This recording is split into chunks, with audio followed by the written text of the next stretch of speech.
ಸ್ನೇಹಿತರ welcome back to Mahi masters YouTube channel. ನಾನು ನಿಮ್ಮ ಮಹಿಗೌಡ ಮಾತಾಡ್ತಿರೋದು. ಇವತ್ತಿನ ಈ ವಿಡಿಯೋದಲ್ಲಿ KCET 2026 ವಿದ್ಯಾರ್ಥಿಗಳಿಗೆ class A related document verification ಬಗ್ಗೆ ಒಂದು 3 ಅಪ್ಡೇಟ್ಸ್ ಅನ್ನ ಕೊಡ್ತೀನಿ. ನಿನ್ನೆ ವಿಡಿಯೋನ ಅಪ್ಲೋಡ್ ಮಾಡಿದ್ದೆ, ಅದರಲ್ಲಿ ಸ್ಟೂಡೆಂಟ್ಸ್ ಕೇಳಿರುವಂತಹ ಮೋಸ್ಟ್ ಕಾಮನ್ ಡೌಟ್ಸ್ ಬಗ್ಗೆ ಅಪ್ಡೇಟ್ಸ್ ಅನ್ನ ತಿಳಿಸ್ಕೊಡ್ತೀನಿ.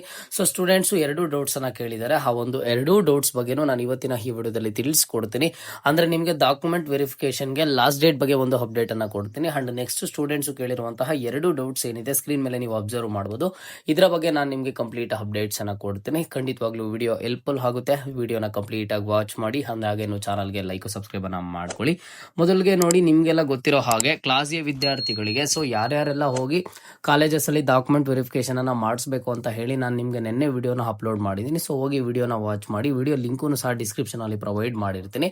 ಸೊ ನೀವು ಅಲ್ಲಿ ಸ್ಟೂಡೆಂಟ್ಸ್ ಕೇಳ್ತಿರುವಂತದ್ದು, ನೀವು ಅಲ್ಲಿ ಹೋಗಿ ಡಾಕ್ಯುಮೆಂಟ್ ವೆರಿಫಿಕೇಶನ್ ಮಾಡಿಸಿ ಅಂತ ಹೇಳ್ತಿದ್ರ, ಬಟ್ ಯಾವಾಗ ಲಾಸ್ಟ್ ಡೇಟ್ ಅಂತ ಹೇಳಿಲ್ಲ ಅಂತ ಸ್ಟೂಡೆಂಟ್ಸ್ ನೀವು ಸಾಕಷ್ಟು ಜನ ಕೇಳ್ತಿರುವಂತದ್ದು. ನೀವು ಇಲ್ಲಿ ಅಬ್ಸರ್ವ್ ಮಾಡಬಹುದು ಯಾವಾಗ ನಿಮ್ಗೆ ಲಾಸ್ಟ್ ಡೇಟ್ ಇರೋದು ಅಂತ ಅಂದ್ರೆ ಈಗಾಗ್ಲೇ KEA ಕಡೆಯಿಂದಾನೆ ಇದ್ರ ಬಗ್ಗೆ ಅಪ್ಡೇಟ್ ಆದ್ರೆ ಬಂದಿದೆ. ನೋಡಿ, ಆಯಾ ಕಾಲೇಜಿನಲ್ಲಿ ಕ್ಲೇಮ್ಸ್ ಮಾಡಿರುವ ಎಲ್ಲಾ ಮೂಲ ದಾಖಲೆಗಳನ್ನು ಒಂದು ಸೆಟ್ ಜೆರಾಕ್ಸ್ ಪ್ರತಿಗಳೊಂದಿಗೆ ಪ್ರಾಂಶುಪಾಲರಿಗೆ ಸಲ್ಲಿಸುವುದು ಅಂತ ಇರೋದಕ್ಕೆ ಲಾಸ್ಟ್ ಡೇಟ್ ಬಂದ್ಬಿಟ್ಟು 20/1/2026 ಇದು ಸ್ಟಾರ್ಟ್ ಆಗಿರುವಂತದ್ದು. ಇದೇ ತಿಂಗಳು 20ನೇ ತಾರೀಕುವರೆಗೂ ಲಾಸ್ಟ್ ಡೇಟ್ ಅನ್ನ ಕೊಟ್ಟಿದ್ದಾರೆ. ಇದರಲ್ಲಿ ಹಾಲಿಡೇಸ್ ಅನ್ನ, ಗವರ್ನಮೆಂಟ್ ಹಾಲಿಡೇಸ್ ಅನ್ನ ಬಿಟ್ಟು ಇಲ್ಲಿ ನಿಮ್ಗೆ ಬೆಳಗ್ಗೆ 11 ಗಂಟೆಯಿಂದ ಸಂಜೆ 4 ಗಂಟೆವರೆಗೂ ನಿಮ್ಮ ಎಲ್ಲಾ PU ಕಾಲೇಜಸ್ ಅಲ್ಲೂ ವೆರಿಫಿಕೇಶನ್ ಆದ್ರೆ ಮಾಡಿಸ್ಕೊಡ್ತಾರೆ. ಸೊ ನೀವು ಯಾರ್ಯಾರೆಲ್ಲ ವೆರಿಫಿಕೇಶನ್ ಮಾಡಿಸ್ಬೇಕು, ಯಾವ ರೀತಿ ಚೆಕ್ ಮಾಡಬೇಕು ಅಂತ ಹೇಳಿ ನಾನು ನಿಮ್ಗೆ ನಿನ್ನೆ ವಿಡಿಯೋನ ಅಪ್ಡೇಟ್ ಮಾಡಿದ್ದೀನಿ. ಬಟ್ ಇದು ಲಾಸ್ಟ್ ಡೇಟ್ ಬಂದ್ಬಿಟ್ಟು ನಿಮ್ಗೆ ಇದೇ ತಿಂಗಳು 20ನೇ ತಾರೀಕು ಆದ್ರೆ ಆಗಿರುತ್ತೆ. ಅಂಡ್ ಇನ್ನೊಂದೇನು ಅಂತ ಅಂದ್ರೆ, ಸಾಕಷ್ಟು ಸ್ಟೂಡೆಂಟ್ಸ್ ನಮ್ಮ ಒಂದು ಕಾಲೇಜಲ್ಲಿ ವೆರಿಫಿಕೇಶನ್ ಮಾಡ್ತಿಲ್ಲ ಅಂತ ಹೇಳ್ತಿದ್ದಾರೆ.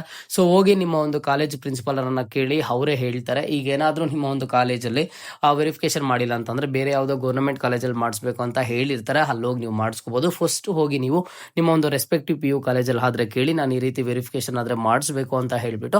ಸೊ ಈಗ ನಿಮಗೆ ಗೊತ್ತಿಲ್ಲ ನಾನು ಏನ್ ತಗೋಬರ್ಬೇಕು ಏನು ಅಂತ ಅಂದ್ರೆ, ಫಸ್ಟ್ ಹೋಗಿ ಒಂದ್ಸಲಿ ಕೇಳಿ, ಮತ್ತೆ ಅವರೇ ಬೇಕಿದ್ರೆ ಹೇಳ್ತಾರೆ. ನಾನು ಇದ್ರ ಬಗ್ಗೆ ಸಾಕಷ್ಟು ಸಲ ನೀಟಾಗಿ ಎಕ್ಸ್ಪ್ಲೈನ್ ಮಾಡಿದ್ದೀನಿ. ಕನ್ನಡ ಮೀಡಿಯಂ ಕೋಟಾ ಇದ್ರೆ ಕನ್ನಡ ಮೀಡಿಯಂ ಕೋಟಾ ಸರ್ಟಿಫಿಕೇಟ್ ಅನ್ನ ತಗೊಂಡು ಹೋಗ್ಬೇಕು. ರೂರಲ್ ಕೋಟಾ ಸರ್ಟಿಫಿಕೇಟ್ ಇದ್ರೆ ರೂರಲ್ ಕೋಟಾ ಸರ್ಟಿಫಿಕೇಟ್ ಅನ್ನ ತಗೊಂಡು ಹೋಗ್ಬೇಕು. ಸ್ಟಡಿ ಸರ್ಟಿಫಿಕೇಟ್ ಏನಾದ್ರು ಸ್ಟಡಿ ಡೀಟೇಲ್ಸ್ ಇಲ್ಲಿ ನಿಮ್ಗೆ ಸ್ಯಾಟ್ಸ್ ಇಂದ ವೆರಿಫೈ ಆಗಿಲ್ಲ 7 ಇಯರ್ಸ್ ಅಂತ ಅಂದ್ರೆ ಹೋಗಿ ಸ್ಯಾಟ್ಸ್ ಅಲ್ಲಿ ವೆರಿಫಿಕೇಶನ್ ಆದ್ರೆ ಮಾಡಿಸ್ಬೇಕು ಅಂತಂದ್ರೆ ಎಲ್ಲ ಸ್ಟಡಿ ಸರ್ಟಿಫಿಕೇಟ್ಸ್ ಅನ್ನ ಕಲೆಕ್ಟ್ ಮಾಡ್ಕೊಂಡು ಹೋಗಿ ವೆರಿಫಿಕೇಶನ್ ಮಾಡಿಸ್ಬೇಕು ಅಂತ ಹೇಳಿ ಈ ರೀತಿ ಡಾಕ್ಯುಮೆಂಟ್ಸ್ ಅನ್ನ ತಗೊಂಡೋಗಿ. ಇದು ಲಾಸ್ಟ್ ಡೇಟ್ ಬಗ್ಗೆ ಇರುವಂತಹ ಅಪ್ಡೇಟ್.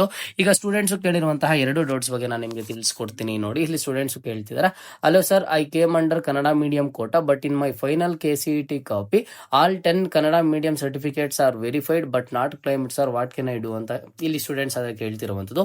ಇಲ್ಲಿ ಆಕ್ಚುಲಿ ಏನ್ ಪ್ರಾಬ್ಲಮ್ ಆಗಿರುತ್ತೆ ಅಂತ ಅಂದ್ರೆ, ಇಲ್ಲಿ ಸ್ಟೂಡೆಂಟ್ ಬಂದ್ಬಿಟ್ಟು ಈಗ ಕ್ಲೈಮ್ಡ್ ಸ್ಟಡಿ ಇಯರ್ಸ್ ಸಮ್ಮರ್ ಇನ್ ಕರ್ನಾಟಕ ಅಂತ ಇದೆ ಅಲ್ವಾ. ಇಲ್ಲಿ ಬಂದ್ಬಿಟ್ಟು ಕನ್ನಡ ಮೀಡಿಯಂ ಕೋಟಾ, ನಾನು ನಿಮ್ಗೆ ಎಕ್ಸಾಂಪಲ್ ಆಗಿ ಹೇಳ್ತಿದ್ದೀನಿ, study years in Kannada medium student application ಹಾಕೋ ಟೈಮಲ್ಲಿ ಕ್ಲೈಮ್ ಅನ್ನ ಮಾಡಿರ್ತಾರೆ. ಬಟ್ ಇಲ್ಲಿ ಇದೇನಾಗುತ್ತೆ ಅಂತ ಅಂದ್ರೆ, ಕನ್ನಡ ಮೀಡಿಯಂ ಕೋಟಾ ರೂರಲ್ ಕೋಟಾ ಏನಾಗುತ್ತೆ ಅಂತ ಅಂದ್ರೆ, ಇಲ್ಲಿ ಸ್ಟೂಡೆಂಟ್ಸ್ ಕ್ಲೈಮ್ ಮಾಡಿರ್ತಾರೆ. ಈಗ ಅಪ್ಲಿಕೇಶನ್ ಹಾಕೋ ಟೈಮಲ್ಲಿ ನೀವು 1 to 10 ಕನ್ನಡ ಮೀಡಿಯಂ ಅಲ್ಲಿ ಸ್ಟಡಿ ಮಾಡಿದ್ರೆ ನೀವು ಕನ್ನಡ ಮೀಡಿಯಂ ಕೋಟಾಗೆ ಕ್ಲೈಮ್ ಮಾಡಿರ್ತೀರಾ. ಬಟ್ ನೀವು ಅದನ್ನ ವೆರಿಫಿಕೇಶನ್ ಕಂಪಲ್ಸರಿ ಮಾಡಿಸಲೇಬೇಕು.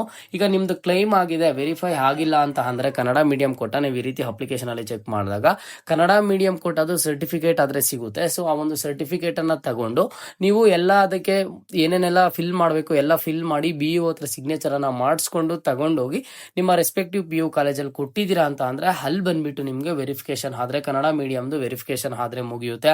ಅಂಡ್ ನೆಕ್ಸ್ಟ್ ಇನ್ನೊಂದೇನು ಅಂತ ಅಂದ್ರೆ, ಸೇಮ್ ಅದೇ ರೀತಿಯಲ್ಲಿ 1 to 10 ಯಾರು ಸ್ಟಡಿ ಮಾಡಿರ್ತಾರೆ ಅವರಿಗೆ ರೂರಲ್ ಕೋಟಾ ಕ್ಲೈಮ್ ಮಾಡಿರ್ತಾರೆ. ಇಲ್ಲಿ ನಿಮ್ಗೆ ಕ್ಲೈಮ್ಡ್ ಬಟ್ ನಾಟ್ ವೆರಿಫೈಡ್ ಅಂತ ಬಂದಿರುತ್ತೆ. ನೀವು ಏನ್ ಮಾಡ್ಬೇಕು ಅಂತ ಅಂದ್ರೆ ಕಾಲೇಜಸ್ಗೆ ಹೋಗಿ ವೆರಿಫಿಕೇಶನ್ ಅನ್ನ ಮಾಡಿಸ್ಬೇಕು. ಇಲ್ಲಿ ಸ್ಟೂಡೆಂಟ್ ಕೇಳಿರುವಂತಹ ಡೌಟ್ ಅಲ್ಲಿ ಏನಿದೆ ಅಂತ ಅಂದ್ರೆ, Kannada medium certificates are verified but not claimed ಅಂತ ಇದೆ. ಇದು ಆಕ್ಚುಲಿ ಅವ್ರು ಕಾಮೆಂಟ್ ಹಾಕುವಾಗ ಏನಾದ್ರು ಮಿಸ್ಟೇಕ್ ಆಗಿರ್ಬೋದೇನೋ. ಅವರು ಕ್ಲೈಮ್ ಮಾಡಿರ್ತಾರೆ ಬಟ್ ಅದು ವೆರಿಫಿಕೇಶನ್ ಆಗಿರೋದಿಲ್ಲ. ಒನ್ಸ್ ಕ್ಲೈಮ್ ಆಗಿದೆ ಅಂತ ಅಂದ್ರೆ ಮಾತ್ರ ಅದು ವೆರಿಫಿಕೇಶನ್ ಅಂತ ತೋರಿಸುವಂತದ್ದು.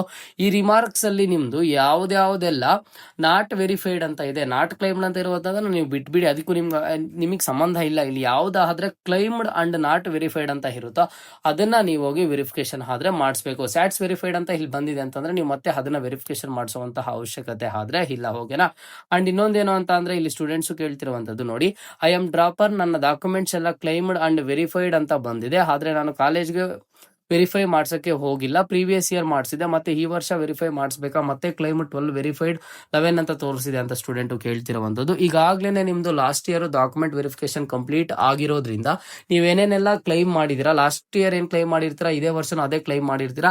ಇಲ್ಲಿ ನೋಡಿದಾಗ ನಿಮ್ದೆಲ್ಲಾನು ಸಹ ವೆರಿಫೈಡ್ ಅಂತ ಬರ್ತಿದೆ ಪ್ರೀವಿಯಸ್ ಇಯರ್ ಅಂತ ಅಂದ್ರೆ ನೀವು ಮತ್ತೆ ಡಾಕ್ಯುಮೆಂಟ್ ವೆರಿಫಿಕೇಶನ್ಗೆ ಹೋಗುವಂತ ಅವಶ್ಯಕತೆ ಇಲ್ಲ. ನೀವು ಈ ವರ್ಷ PU ಕಾಲೇಜ್ಗೆ ಹೋಗಿ ವೆರಿಫಿಕೇಶನ್ ಮಾಡಿಸಿಲ್ಲ ಅಂತ ಅಂದ್ರೆ ಏನು, ಲಾಸ್ಟ್ ಇಯರ್ ಹೋಗಿ ಎಲ್ಲ ವೆರಿಫಿಕೇಶನ್ ಎಲ್ಲ ಕಂಪ್ಲೀಟ್ ಮಾಡಿದಿರಾ. ಒನ್ಸ್ KA ಜೊತೆ ವೆರಿಫಿಕೇಶನ್ ಆಗಿದ್ದ ಆದ್ಮೇಲೆ ಅದರ ಒಂದು ಡೇಟಾ ಹಂಗೆ ಇರುತ್ತೆ. ಹಾಗಾಗಿ ಈಗ ಪ್ರೀವಿಯಸ್ ಇಯರ್ ಯಾರೆಲ್ಲ ಪ್ರೀವಿಯಸ್ ಇಯರ್ ಸ್ಟೂಡೆಂಟ್ಸ್ ಯಾರೆಲ್ಲ ಇರ್ತೀರಾ ಅಥವಾ ಡ್ರಾಪರ್ ಸ್ಟೂಡೆಂಟ್ಸ್ ಯಾರೆಲ್ಲ ಇರ್ತೀರಾ, ನೀವೇನು ಡಾಕ್ಯುಮೆಂಟ್ಸ್ ಬಂದ್ಬಿಟ್ಟು ಅಲ್ಲಿ ಈಗಾಗಲೇ ಪ್ರೀವಿಯಸ್ ಇಯರ್ ಮಾಡಿಸಿರೋದ್ರಿಂದ ಪ್ರೀವಿಯಸ್ ಇಯರ್ದು ವೆರಿಫೈಡ್ ಅಂತ ಇದೆ, ನೀವು ಮತ್ತೆ ಹೋಗಿ ವೆರಿಫಿಕೇಶನ್ ಮಾಡಿಸುವಂತ ಅವಶ್ಯಕತೆ ಇಲ್ಲ. ಅಂಡ್ ಇನ್ನೊಂದೇನು ಅಂತ ಅಂದ್ರೆ, ಈಗ ನೀವು ಪ್ರೀವಿಯಸ್ ಇಯರ್ ಯಾವ್ದಾದ್ರು ಕೋಟಾ ಕ್ಲೈಮ್ ಮಾಡಿರೋದಿಲ್ಲ, ಮಿಸ್ ಆಗಿರುತ್ತೆ ಅಂತ ಅನ್ಕೊಳ್ಳಿ. ನೀವು ಈ ವರ್ಷ ಕೋಟಾ ಕ್ಲೈಮ್ ಮಾಡಿದಿರಾ ಅಂತ ಅಂದ್ರೆ ಇಲ್ಲಿ ಯಾವ್ದಾದ್ರೆ ನಾಟ್ ವೆರಿಫೈಡ್ ಅಂತ ಇರುತ್ತೋ ನಿಮ್ಗೂ ಅಷ್ಟೇ, ನೀವು ಅದನ್ನ ಮಾತ್ರ ವೆರಿಫಿಕೇಶನ್ ಆದ್ರೆ ಮಾಡಿಸಬೇಕಾಗುತ್ತೆ. ಓಕೆನಾ. ಇದು ಕ್ಲಾಸ್ ಎ ರಿಲೇಟೆಡ್ ವಿದ್ಯಾರ್ಥಿಗಳಿಗಿರುವಂತಹ ಡಾಕ್ಯುಮೆಂಟ್ ವೆರಿಫಿಕೇಶನ್ ಕುರಿತು 3 ಅಪ್ಡೇಟ್ಸ್. ಸೊ ನಿಮ್ಗೆ ಏನಾದ್ರು ಬೇರೆ ಡೌಟ್ ಇದ್ರೆ ಕಮೆಂಟ್ ಬಾಕ್ಸ್ ಮುಖಾಂತರ ಕಮೆಂಟ್ ಅನ್ನ ಮಾಡಿ, ಖಂಡಿತವಾಗ್ಲೂ ರೆಸ್ಪಾನ್ಸ್ ಆದ್ರೆ ಮಾಡ್ತೀನಿ. ನಿಮ್ಗೆ ಈ ಒಂದು KCET 2026 ರಿಲೇಟೆಡ್ ಯಾವುದರ ರಿಲೇಟೆಡ್ ವಿಡಿಯೋ ಬೇಕು ಅಂತ ಹೇಳಿ ಪ್ರತಿಯೊಬ್ಬರು ಕಮೆಂಟ್ ಅನ್ನ ಮಾಡಿ, ಖಂಡಿತವಾಗ್ಲೂ ನಾನು ನಿಮ್ಗೆ ತಿಳಿಸ್ಕೊಡ್ತೀನಿ. ಇದು ಇವತ್ತಿನ ಮಾಹಿತಿ ಆಗಿತ್ತು. ಮುಂದೆ ಎಲ್ಲ ರೀತಿಯ ಹೆಚ್ಚಿನ ಅಪ್ಡೇಟ್ಸ್ ಜೊತೆಗೆ ಸಿಗ್ತಾ ಇರೋಣ. ಅಲ್ಲಿಯ ತನಕ take care and keep watching Mahi masters for more updates.